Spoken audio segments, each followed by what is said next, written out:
The air was thick, heavy, suffocating in the Burmese jungle. Every breath felt like swallowing steam, the humidity clinging to skin and uniform alike.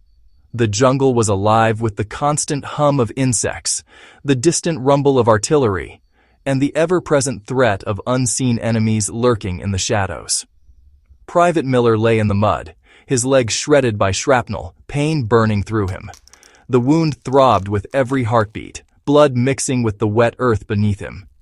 He tried to focus on the canopy above, searching for any sign of help, but all he saw were tangled branches and the relentless drizzle of rain.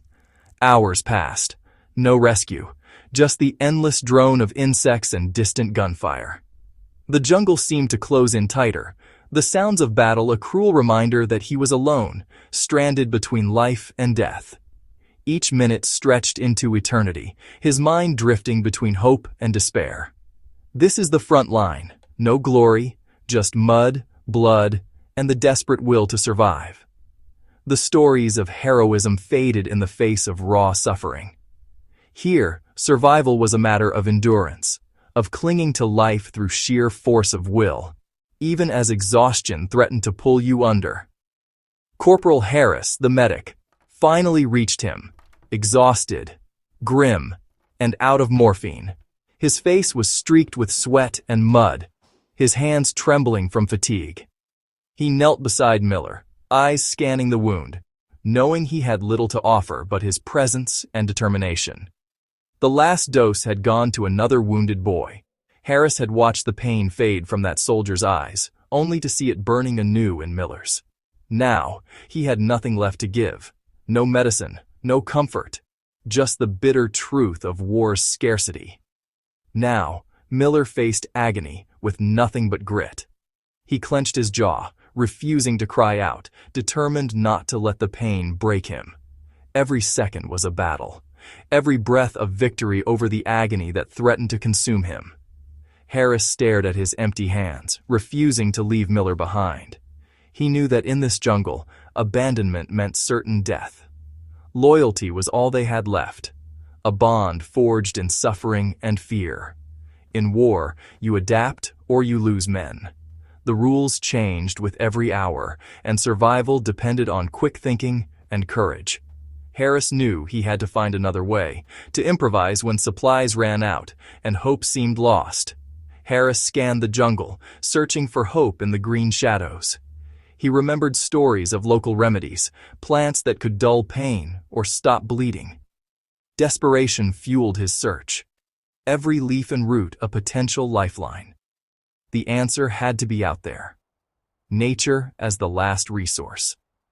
The jungle that threatened their lives might also hold the key to saving them.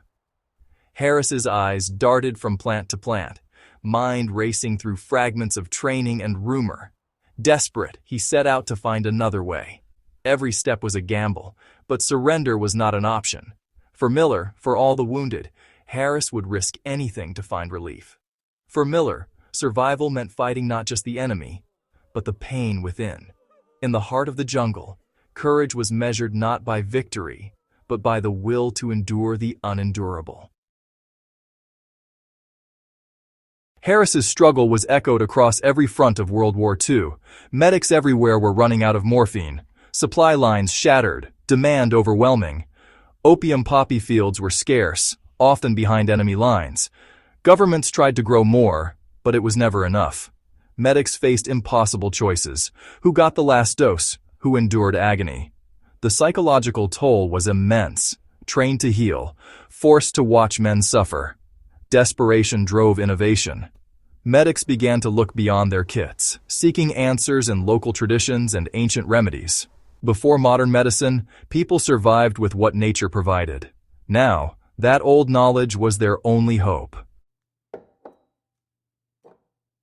The search for relief became a hunt for botanical wisdom. Medics listened to indigenous healers, learning which plants soothed pain and fought infection. Trust was hard won, but shared humanity bridged the gap. In exchange for kindness, elders revealed secrets. A certain tree's bark, a fragrant oil, a strong spirit. These remedies, tested by generations, offered hope where medicine had failed. It wasn't a single discovery, but a slow rediscovery of ancient survival skills. Medics who embraced this risked everything, stepping beyond their training. But on the battlefield, doing nothing was a greater risk. They chose to act, to learn, to adapt. In the jungle, survival meant blending science with tradition. And sometimes, it worked. The jungle formula was simple: willow bark, clove oil, and strong alcohol. Willow bark, nature's aspirin, fought pain and inflammation. Clove oil, a powerful antiseptic and anesthetic, numbed wounds and killed bacteria. Alcohol extracted the healing compounds, disinfected, and calmed nerves. Together, they formed a potent, natural painkiller. This wasn't random. It was a targeted attack on pain, infection, and swelling. Medics scavenged for willow, prized clove oil, and used whatever spirits they could find. The result: a battlefield remedy that could mean the difference between agony and hope.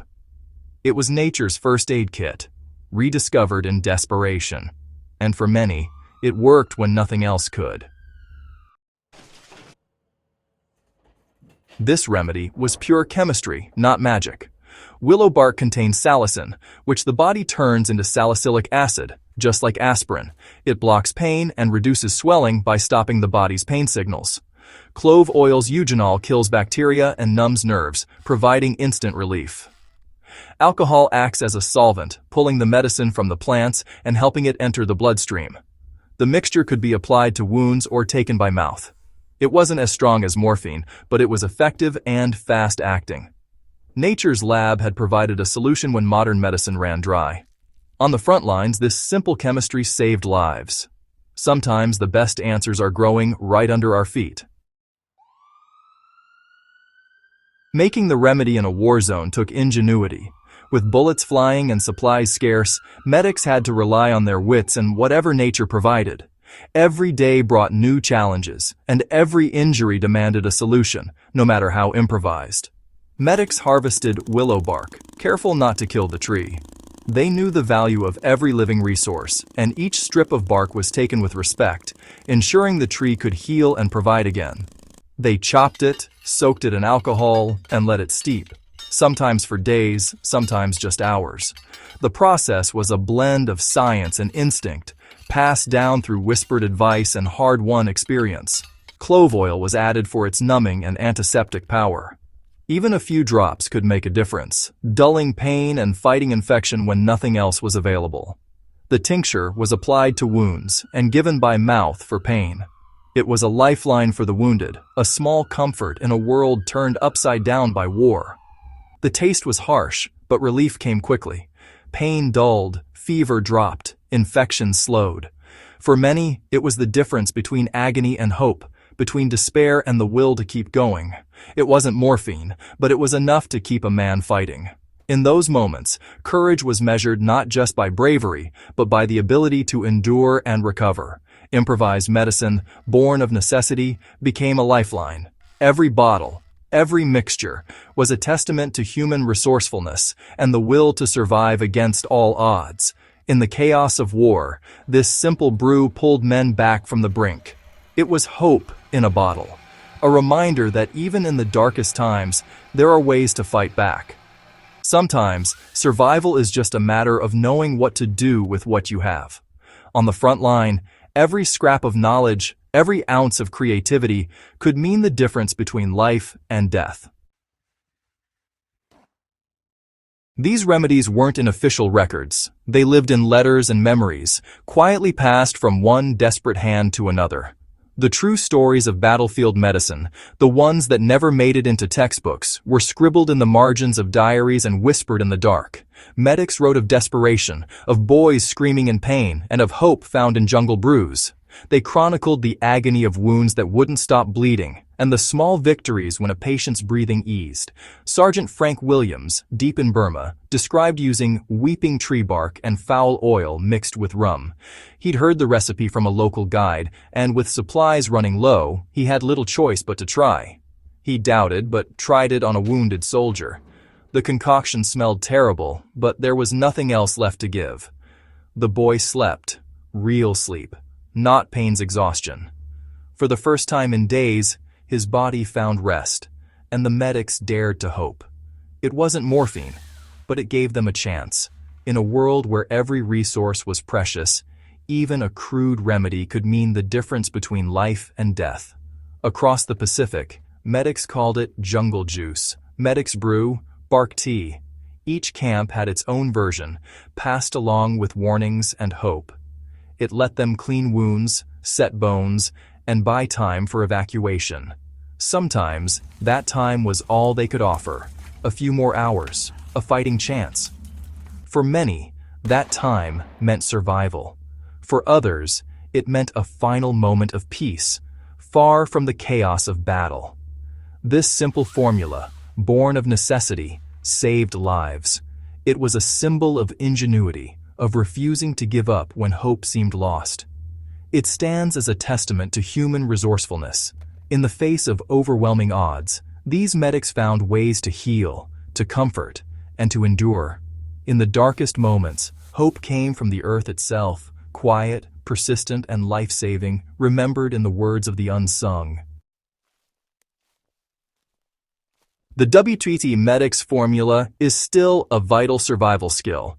Pain and infection can turn minor injuries deadly when help is far away. Learn to identify willow trees, long leaves, drooping branches near water. Carry clove oil in your kit or know local antiseptics. High-proof alcohol is essential for fire, for wounds, for medicine. Chop willow bark, soak in alcohol, add clove oil, and let it steep. Use the tincture on wounds or take a small dose for pain. Start slow. This is real medicine, not a drink. With this knowledge, you can turn the wild into your pharmacy. Survival is about using what nature provides. The WWII medic's Painkiller is more than history. It's a lesson in survival. Your greatest tool isn't gear, but knowledge. When supplies run out, resourcefulness and understanding of nature matter most. Modern convenience has made us forget the old ways. Relearning them isn't rejecting science, it's building resilience. The earth is full of solutions, but only for those who know where to look. The medics proved hope can be found in the wildest places. Learn, be curious, and see the world as your ancestors did. When all else fails, knowledge is the tool that can save your life. Survival is not just enduring, it's knowing.